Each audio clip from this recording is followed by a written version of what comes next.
ओम शांति। आज बाबा के 30 सितंबर के महावाक्य हैं। बाबा ने कहा, मीठे बच्चे, अपनी बैटरी चार्ज करने का ख्याल करो। अपना टाइम पर चिंतन में वेस्ट मत करो। अपनी घोट तो नशा चढ़े। प्रश्न है, ज्ञान 1 सेकंड का होते हुए भी बाप को इतना डिटेल से समझाने व इतना समय देने की आवश्यकता क्यों? उत्तर है, क्योंकि ज्ञान देने के बाद बच्चों में सुधार हुआ है या नहीं, यह भी बाप देखते हैं और फिर सुधारने के लिए ज्ञान देते ही रहते हैं। सारे बीज और झाड़ का ज्ञान देते हैं, जिस कारण उन्हें ज्ञान सागर कहा जाता। अगर 1 सेकंड का मंत्र देकर चले जाएं तो ज्ञान सागर का टाइटल भी न मिले। ओम शांति। रूहानी बाप रूहानी बच्चों को समझाते हैं। भक्ति मार्ग में परमपिता परमात्मा शिव को यहाँ ही पूजते हैं। फल बुद्धि में है कि ये होकर गए हैं। जहाँ पर लिंग देखते हैं तो उनकी पूजा करते हैं। यह तो समझते हैं शिव परम धाम में रहने वाला है, होकर गए हैं, इसीलिए उनका यादगार बनाकर पूजते हैं।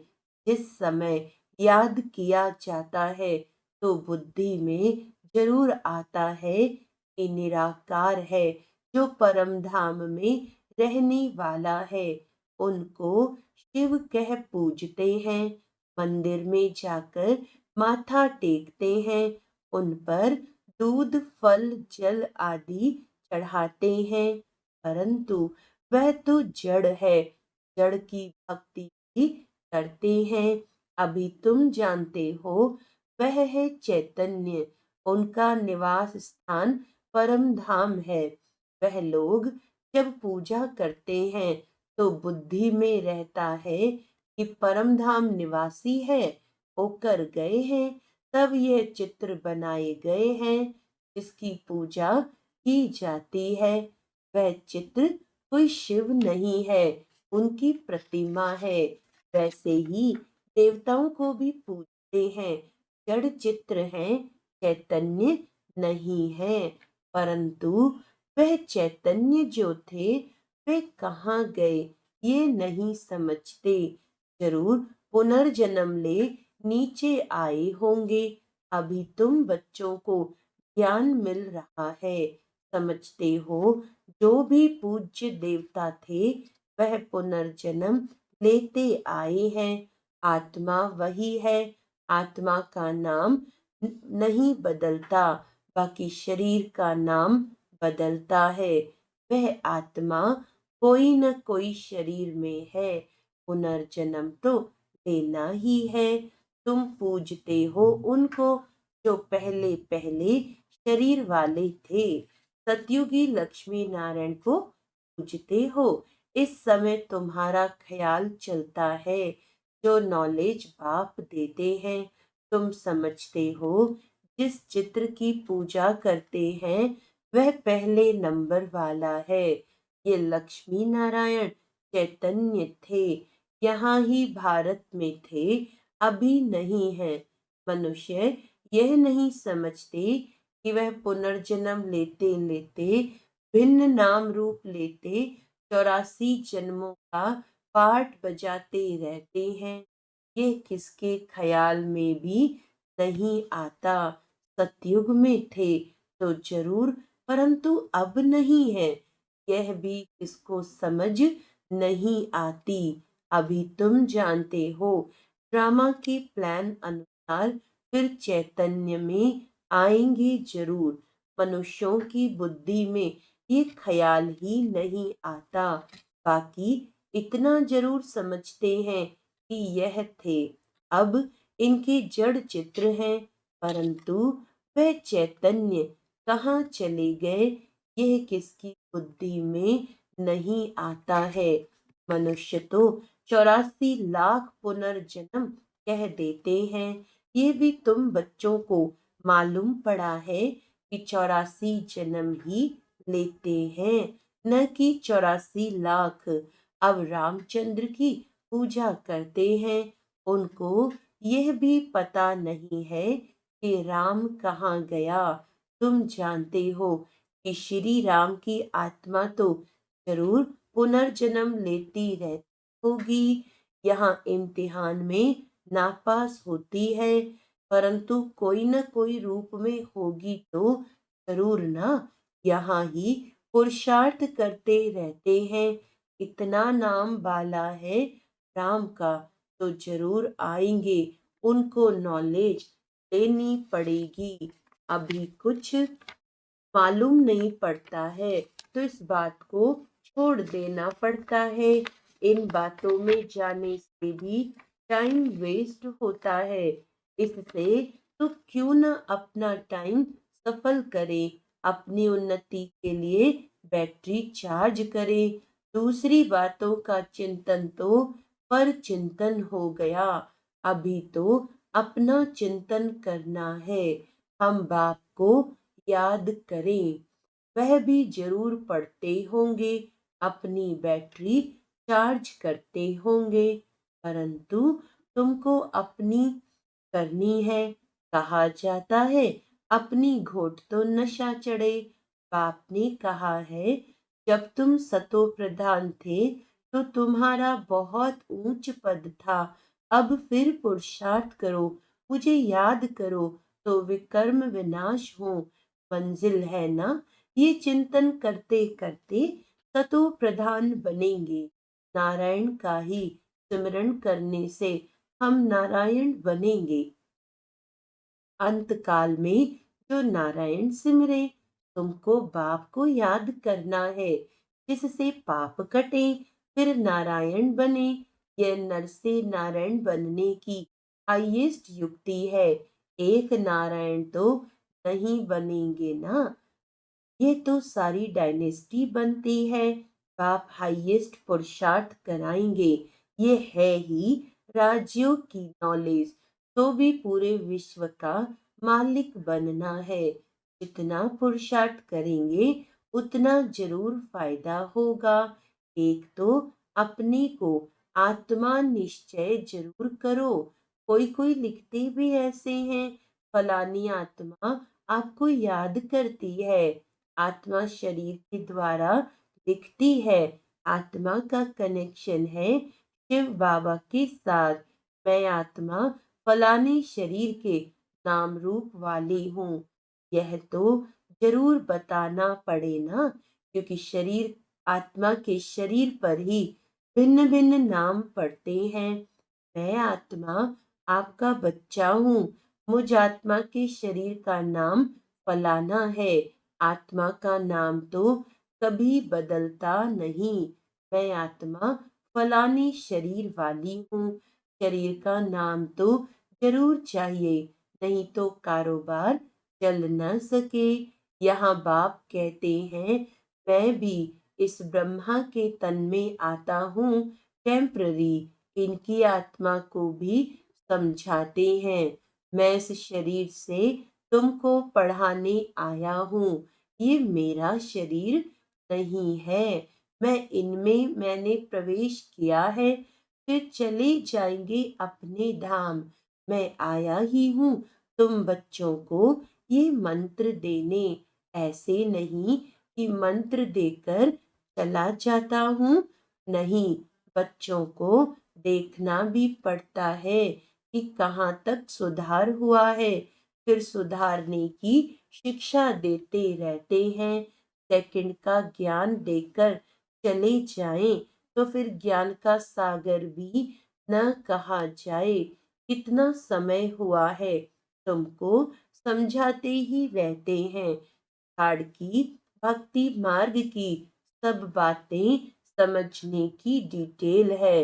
डिटेल में समझाते हैं। होलसेल माना मन मना भव, परंतु ऐसा कहकर चले तो नहीं जाएंगे।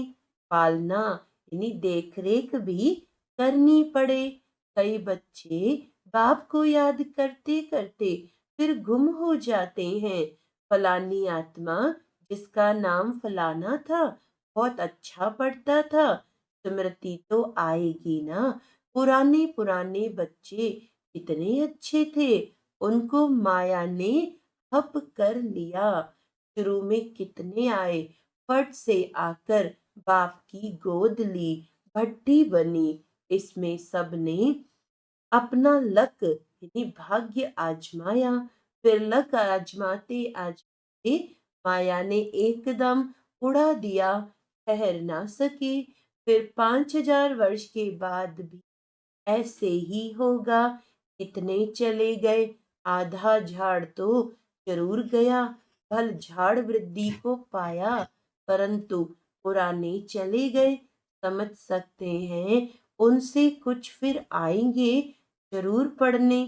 स्मृति आएगी कि हम बाप से पढ़ते थे और सब अभी तक पढ़ते रहते हैं। हमने हार खा ली, फिर मैदान में आएंगे, बाबा आने देंगे।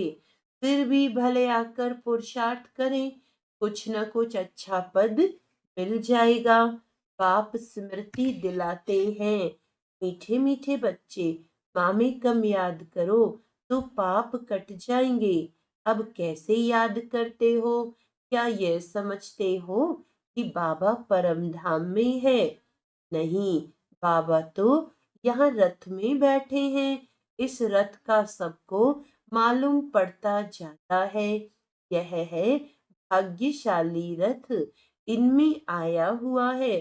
भक्ति मार्ग में थे तो उनको परम धाम में याद करते थे, परंतु ये नहीं जानते थे कि याद से क्या होगा। अभी तुम बच्चों को बाप खुद इस रथ में बैठ श्रीमत देते हैं, इसीलिए तुम बच्चे समझते हो बाबा यहाँ इस मृत्यु लोक में पुरुषोत्तम संगम युग पर है। तुम जानते हो हमको ब्रह्मा को याद नहीं करना है।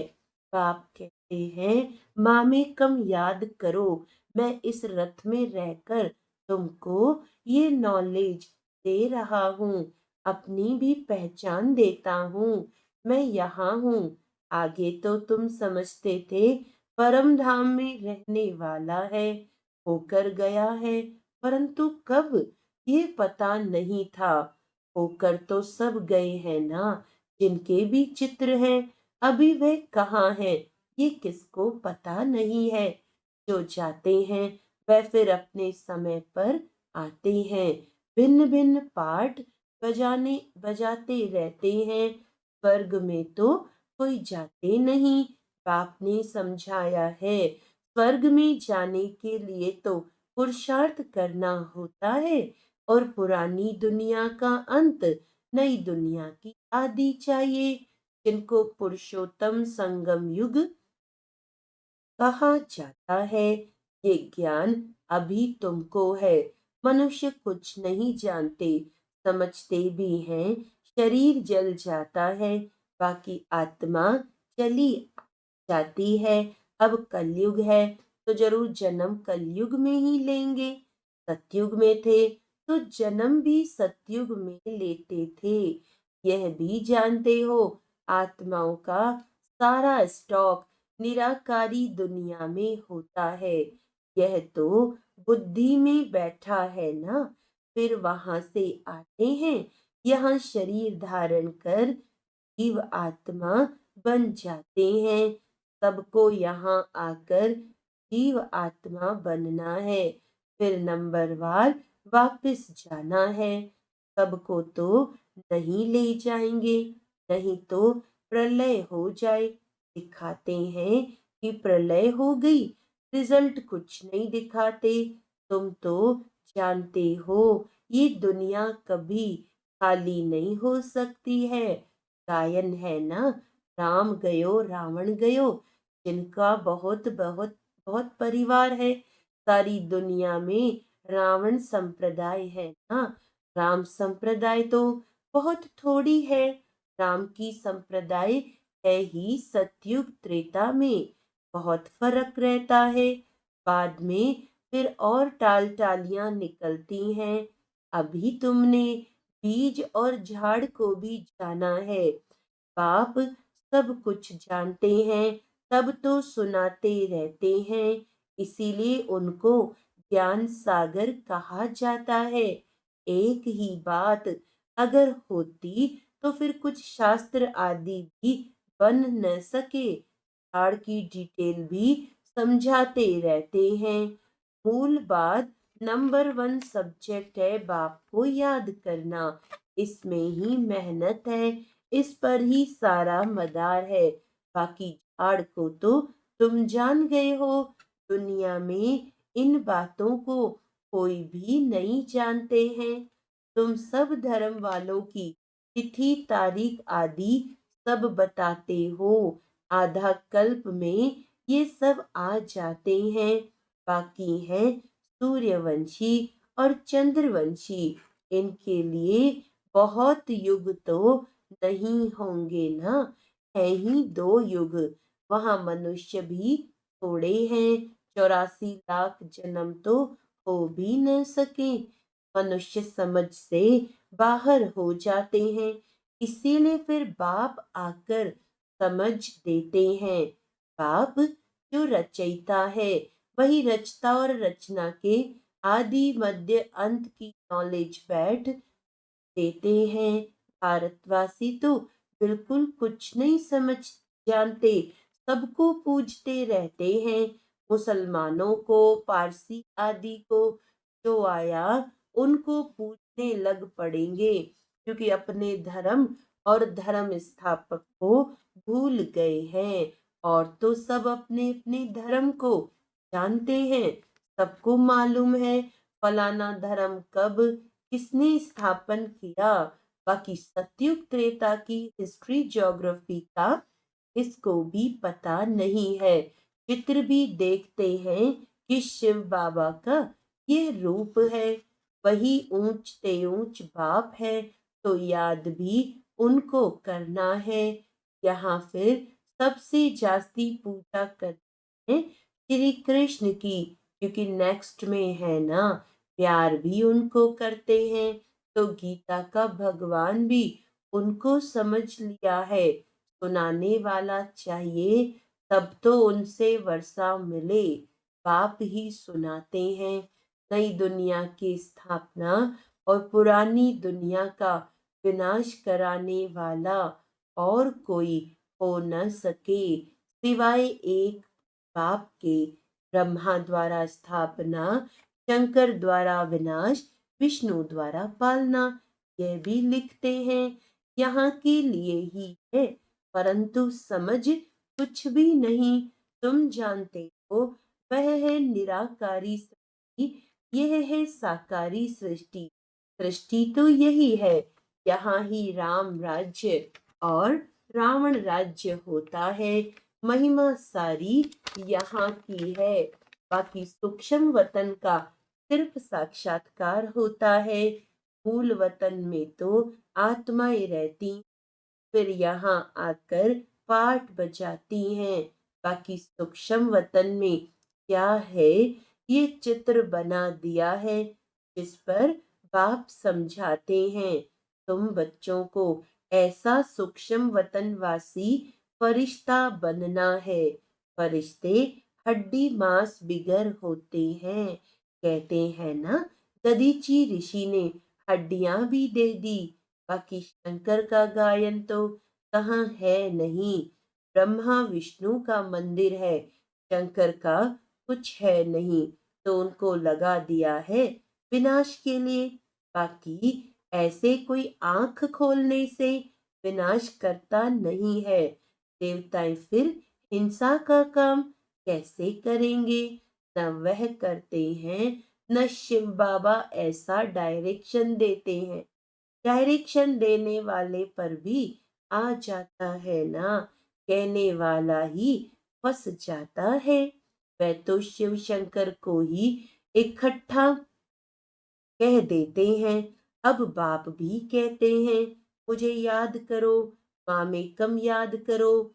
ऐसा तो नहीं कहते शिव शंकर को याद करो, पतित पावन एक को ही कहते हैं।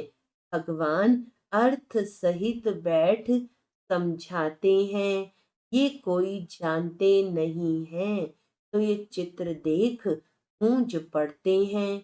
अर्थ तो जरूर बताना पड़े ना, समझने में टाइम लगता है। फोटो में कोई विरला निकलता है, मैं जो हूँ जैसा हूँ, फोटो में कोई ही मुझे पहचान सकते हैं।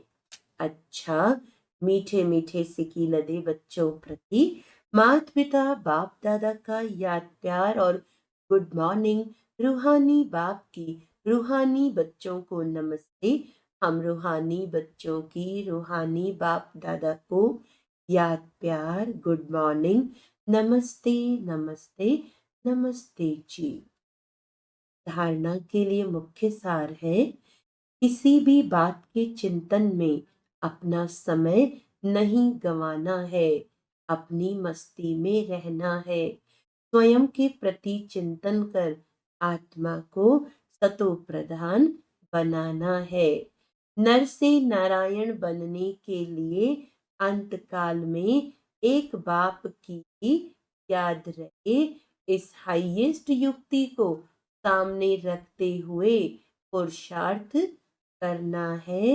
मैं आत्मा हूँ, इस शरीर को भूल जाना है। वरदान है, दाता की देन को स्मृति में रख सर्व लगावों से मुक्त रहने वाले आकर्षण मुक्त भव। कई बच्चे कहते हैं कि इनमें मेरा कोई लगाव नहीं है, परंतु इनका ये गुण बहुत अच्छा है, या इनमें सेवा की विशेषता बहुत है। लेकिन किसी व्यक्ति या वैभव की तरफ बार बार संकल्प जाना भी आकर्षण है। किसी की भी विशेषता को देखते, गुणों को व सेवा को देखते दाता को नहीं भूलो। ये दाता की देन है। ये स्मृति लगावों से मुक्त, आकर्षण मुक्त बना देगी, किसी पर भी प्रभावित नहीं होंगे। स्लोगन है, ऐसे रूहानी सोशल वर्कर बनो जो भटकती हुई आत्मा को ठिकाना दे दो, भगवान से मिला दो। हाँ, आज का अव्यक्त इशारा है, जैसे गायन है, इच्छा मात्रम अविद्या, तो ये फरिश्ता जीवन की विशेषता है। जब ब्राह्मण जीवन फरिश्ता जीवन बन जाती है, तो कर्मातीत स्थिति को प्राप्त हो जाते हैं। वे किसी भी शुद्ध कर्म, व्यर्थ कर्म, विकर्म व पिछले कर्मों के बंधन में नहीं बंधते। ओम शांति।